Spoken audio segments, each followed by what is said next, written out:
8 வயது இலங்கை சிறுவனுக்காக சட்டவிரோதமாக மலேசிய பாஸ்போர்ட் பெற முயன்ற 30 வயது மலேசிய பெண் ஒருவர் கைது செய்யப்பட்டுள்ளார்.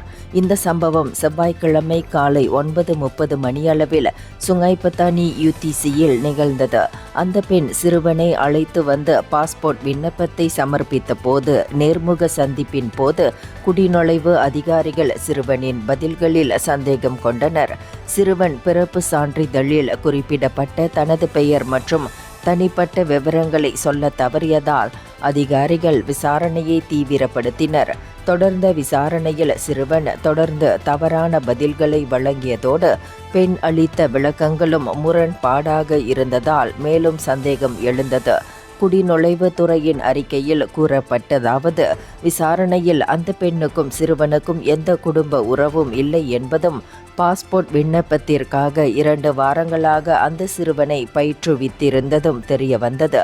தற்போது அந்த பெண் 1959-63 குடிநுழைவு சட்டத்தின் கீழ் கைது செய்யப்பட்டு மேலதிக விசாரணைக்காக தடுத்து வைக்கப்பட்டுள்ளார்.